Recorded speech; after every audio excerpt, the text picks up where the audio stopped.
3 des 5 médicaments que je vais vous présenter ne nécessitent aucune ordonnance. Vous pouvez entrer dans n'importe quelle pharmacie en ce moment même et les acheter directement sur l'étagère.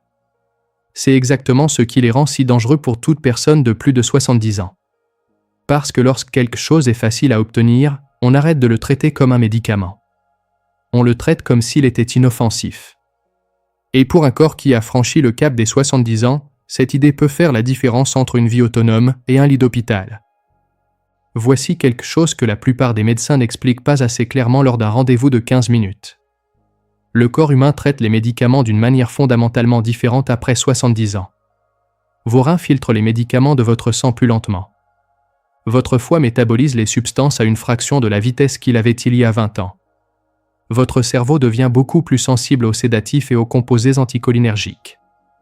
Une dose qui était sans danger pour vous à 55 ans peut maintenant provoquer des chutes, des troubles de la mémoire, des dommages aux reins et un déclin cognitif qui se confond avec les débuts de la maladie d'Alzheimer.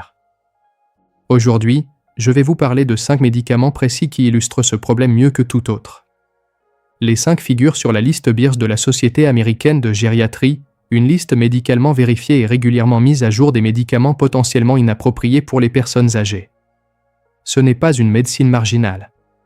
C'est la gériatrie moderne qui atteint enfin les personnes qui en ont le plus besoin. Je suis le docteur Rémi Bernard. Et cette chaîne est entièrement consacrée à traduire les recherches actuelles en informations pratiques et concrètes pour les adultes de plus de 60 ans. Si vous n'êtes pas encore abonné, faites-le maintenant. Nous publions chaque semaine un nouveau contenu basé sur des preuves scientifiques, conçues spécialement pour vous. Maintenant, entrons dans le vif du sujet avec ces 5 médicaments, et surtout, voyons ce qu'il faut faire si vous ou quelqu'un que vous aimez en prend un en ce moment. Le premier groupe, ce sont les benzodiazépines. Vous reconnaissez probablement mieux les noms de marque que le nom de la classe. Lexomil, Valium, Temesta, Rivotril. Ces médicaments sont prescrits principalement contre l'anxiété et l'insomnie. Ils fonctionnent à court terme. C'est justement cette efficacité qui explique pourquoi ils sont si largement utilisés, et c'est aussi pourquoi ils posent tant de problèmes aux personnes âgées. Après 70 ans, la sensibilité du cerveau aux benzodiazépines change de façon significative. Parce que le foie métabolise ces médicaments plus lentement, ils s'accumulent dans l'organisme. Une dose prise pour dormir à 22 heures peut encore altérer votre coordination lorsque vous vous levez à 3 heures du matin pour boire un verre d'eau. Plusieurs études scientifiques sérieuses confirment que l'utilisation de benzodiazépines est associée à un risque nettement plus élevé de chutes graves chez les personnes âgées. Des chutes suffisamment graves pour nécessiter une hospitalisation. Les chutes sont la première cause de décès accidentel chez les adultes de plus de 65 ans en France. Ce n'est pas un simple effet secondaire mineur. Et au-delà du risque de chute, les benzodiazépines altèrent constamment la mémoire, l'attention et les fonctions cognitives chez les personnes âgées, même lorsque ces personnes pensent s'être adaptées aux médicaments. Si vous prenez actuellement du Lexomil, du Temesta ou du Valium, n'arrêtez surtout pas brutalement. Un arrêt brusque peut provoquer des symptômes graves, notamment des crises d'épilepsie. C'est une conversation à avoir avec votre médecin pour mettre en place une réduction progressive et surveillée. Je vous dirai exactement quoi lui dire lors de votre rendez-vous dans quelques minutes. Commentez maintenant. Est-ce que vous, ou quelqu'un dans votre famille, prenez l'un des médicaments que j'ai mentionnés ou que je vais mentionner? Écrivez-le dans les commentaires. Je veux voir à quel point ce problème est répandu. Le deuxième médicament de cette liste surprend vraiment les gens parce qu'il coûte quelques euros dans n'importe quelle pharmacie. La diphénhydramine. Vendue comme anti-allergique et comme principe actif somnifère dans certains médicaments du soir disponibles sans ordonnance. Des millions de personnes âgées en prennent chaque soir, convaincues que si c'est disponible sans ordonnance, c'est forcément sans danger. Ce n'est pas le cas. Pas après 70 ans. La diphénhydramine est l'un des médicaments anticholinergiques les plus puissants disponibles sans ordonnance. Anticholinergique signifie qu'il bloque l'acétylcholine, le principal neurotransmetteur que votre cerveau utilise pour la mémoire et l'apprentissage. Perturber cette substance chimique chaque soir pendant des mois ou des années a des conséquences sérieuses. Une étude de cohorte publiée dans JAMA Internal Medicine en 2015 a suivi 3434 adultes de 65 ans et plus pendant plus de 7 ans. Les chercheurs ont trouvé une relation directe entre l'utilisation cumulative de médicaments anticholinergiques et le risque de démence. Ceux qui en prenaient le plus avaient un risque 54% plus élevé de développer une démence par rapport aux non-utilisateurs. Les médicaments anticholinergiques les plus courants dans cette étude étaient exactement les antihistaminiques de première génération, comme la diphénhydramine. Prenons le cas de Marie-Claude. Elle avait 71 ans et prenait 2 comprimés chaque soir depuis presque 5 ans, sur conseil de son médecin pour dormir. Au fil de ces années, sa famille l'a vue devenir de plus en plus oublieuse. Des questions répétées, de la confusion dans des endroits familiers, des mots perdus en milieu de phrase. Un nouveau gériatre a examiné sa liste de médicaments et a immédiatement signalé la diphénhydramine. Dans les 7 mois suivant l'arrêt du médicament sous supervision médicale, les scores de Marie-Claude au test cognitif se sont stabilisés et partiellement améliorés. Sa fille m'a dit que c'était comme retrouver un peu de sa mère. Le changement était visible. Le 3e médicament est celui que des dizaines de millions de personnes âgées prennent dès que leurs genoux ou leur dos les font souffrir.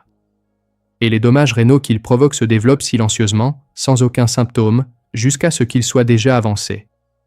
Restez avec moi. Il s'agit de l'ibuprofène et du naproxène, vendus sous des noms courants dans les pharmacies françaises.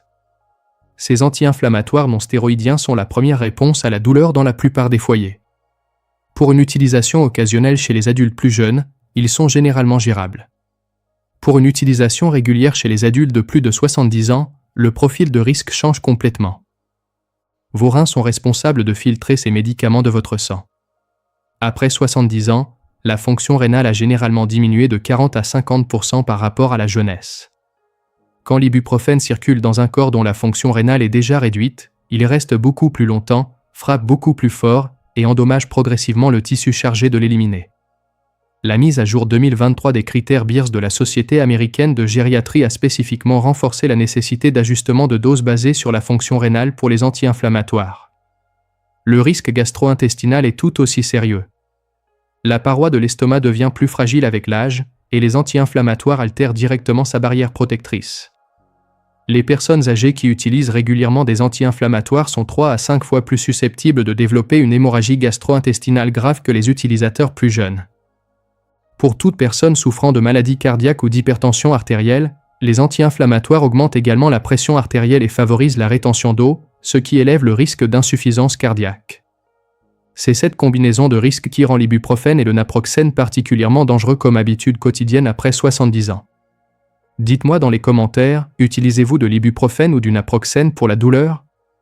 Écrivez oui ou non, parce que je vais vous dire ce qui fonctionne mieux pour les douleurs articulaires des seniors, sans aucun de ces risques.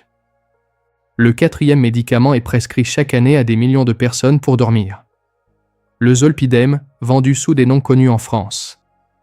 La FDA américaine a publié une communication de sécurité spécifique sur ce médicament et les personnes âgées, notant que les patients âgés peuvent avoir des concentrations sanguines bien plus élevées de zolpidem le lendemain matin par rapport aux utilisateurs plus jeunes prenant la même dose. Cela signifie qu'ils sont encore pharmacologiquement sédatés au réveil sans le savoir. Ils se sentent normaux.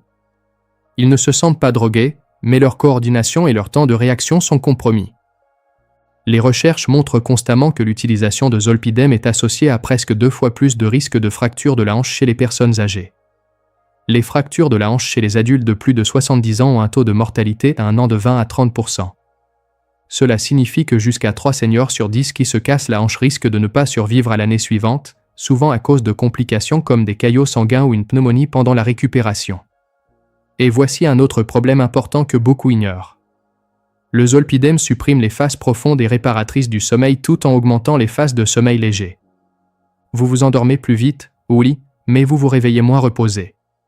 Ce manque de récupération pousse à continuer le médicament, à augmenter les doses et crée une dépendance. Le médicament ne résout rien. Il change simplement la forme du problème. Pour les seniors français qui ont du mal à dormir, il existe des approches douces et efficaces. Une tisane de valériane ou de passiflore le soir, une routine régulière de coucher, une chambre fraîche et obscure, une balade digestive après le dîner autour du quartier, ou simplement éviter les écrans après 20 heures. Ces habitudes simples préparent le corps au sommeil naturellement, sans aucun risque médicamenteux. Le 5e médicament surprend plus de personnes que tout autre sur cette liste. Les inhibiteurs de la pompe à protons. L'oméprazole, vendu sous plusieurs noms en France. Ces médicaments figurent parmi les plus prescrits au monde. Pour une utilisation à court terme, 4 à 8 semaines, ils sont appropriés et efficaces pour le reflux acide et les ulcères. Le problème, c'est que la plupart des seniors ne les prennent pas pendant 8 semaines. Ils les prennent depuis des années, parfois des décennies, sans aucune réévaluation. L'utilisation prolongée d'inhibiteurs de la pompe à protons après 70 ans épuise silencieusement 2 nutriments essentiels. D'abord, la vitamine B12. Votre acide gastrique est indispensable pour absorber la B12 des aliments. Supprimer cet acide pendant des années et l'absorption de B12 chute considérablement. Des recherches publiées dans JAMA ont montré que l'utilisation prolongée de ces médicaments était associée à un risque 65% plus élevé de carence en B12. Chez les seniors, une carence sévère en B12 provoque une neuropathie périphérique, les fourmillements et engourdissements dans les mains et les pieds, ainsi qu'un déclin cognitif qui imite la démence. Ensuite, le magnésium. La FDA a publié un avertissement de sécurité spécifique concernant l'hypomagnésémie, c'est-à-dire un niveau dangereusement bas de magnésium, chez les utilisateurs à long terme de ces médicaments. Un faible taux de magnésium affecte le rythme cardiaque et la transmission nerveuse d'une manière qui aggrave d'autres risques cardiaques et neurologiques chez les personnes âgées. Robert, lui, avait 76 ans. Il prenait de l'oméprazole depuis 9 ans, initialement prescrit pour un ulcère qui s'était résolu bien avant. Il souffrait depuis longtemps d'un engourdissement sévère des pieds et de ce que sa famille appelait un brouillard qu'il ne pouvait pas dissiper. Son taux de B12 était revenu dangereusement bas. Son gériatre l'a progressivement sevré du médicament sur 8 semaines, a commencé une thérapie intensive de remplacement de la B12 et a modifié sa gestion du reflux par des changements alimentaires et un médicament alternatif plus sûr. 4 mois plus tard, les symptômes neurologiques s'amélioraient clairement. 9 ans d'une ordonnance devenue inutile, détectée lors d'un seul bilan médicamenteux complet. Et justement, parlons alimentation. Parce que pour beaucoup de ces problèmes, notre cuisine française traditionnelle est une vraie alliée. Pour les douleurs articulaires, au lieu de l'ibuprofène, pensez à augmenter les poissons gras comme le saumon, le maquereau ou les sardines, riches en oméga 3 naturellement anti-inflammatoires. Une soupe de légumes avec du curcuma et du poivre noir tous les jours peut faire une vraie différence pour les articulations. Pour la santé du cerveau et prévenir les carences en B12, mangez régulièrement des œufs, du fromage de chèvre, du foie de veau préparé simplement et des coquilles Saint-Jacques. Pour le reflux, remplacez les repas lourds du soir par quelque chose de léger comme une soupe de courgettes ou une omelette aux fines herbes. Évitez le café après 16 heures et marchez doucement 20 minutes après manger. Ces habitudes alimentaires simples, ancrées dans notre culture française, peuvent réduire la dépendance à plusieurs de ces médicaments. Voici maintenant exactement ce qu'il faut faire après avoir regardé cette vidéo. Premièrement, notez chaque médicament que vous prenez, sur ordonnance et sans ordonnance. Oui, incluez l'antihistaminique pour dormir, l'ibuprofène, l'oméprazole. Sans ordonnance ne signifie pas sans danger. Deuxièmement, apportez cette liste à votre médecin et demandez spécifiquement un bilan gériatrique des médicaments, en demandant une évaluation selon les critères Beers de la Société américaine de gériatrie. Ces mots exacts seront immédiatement reconnus. Troisièmement, pour la douleur, demandez à votre médecin le paracétamol comme alternative de première intention. Il est significativement plus sûr pour les reins et le tube digestif chez les seniors, à la bonne dose. Pas plus de 3 grammes par jour pour les adultes de plus de 65 ans. Quatrièmement, pour le sommeil, demandez une orientation vers la thérapie cognitive et comportementale pour l'insomnie. Les études montrent constamment qu'elle surpasse tous les somnifères pour les résultats à long terme, avec 0 interaction médicamenteuse, 0 dépendance et aucune altération matinale. Cinquièmement, si vous prenez un inhibiteur de la pompe à protons depuis plus de 6 mois, demandez à votre médecin si vous en avez encore besoin et si votre taux de B12 a été vérifié récemment. Une note de sécurité importante avant de conclure. N'arrêtez jamais un médicament sur ordonnance sans en parler d'abord à votre médecin. L'arrêt brutal des benzodiazépines sans supervision médicale peut provoquer des crises d'épilepsie potentiellement mortelles. Et pour toute personne souffrant de maladies cardiaques, de maladies rénales, ou prenant plusieurs médicaments simultanément, tout changement de traitement nécessite une surveillance médicale attentive et coordonnée. Ces 5 médicaments ne sont pas automatiquement dangereux pour chaque personne dans chaque situation. Mais chez les adultes de plus de 70 ans, utilisés à long terme sans réévaluation, les preuves scientifiques sont claires. Votre corps a changé depuis que vous avez commencé à prendre certains de ces médicaments. Votre liste de médicaments doit peut-être être mise à jour. Laissez un commentaire avec l'une de ces 3 choses. Écrivez « Je révise ma liste » si vous allez vérifier vos médicaments aujourd'hui. Écrivez votre âge et lequel de ces 5 médicaments vous voulez évoquer avec votre médecin. Ou écrivez « Je partage » si vous envoyez cette vidéo à un parent ou à un proche qui doit la voir. Abonnez-vous, parce que la semaine prochaine, je vais parler de 5 associations de compléments alimentaires qui sont silencieusement dangereuses pour les seniors, y compris des associations vendues ensemble dans le même flacon comme si elles étaient parfaitement sûres. Cette vidéo pourrait vraiment protéger quelqu'un que vous aimez. Je suis le docteur Rémi Bernard. Prenez soin de vous.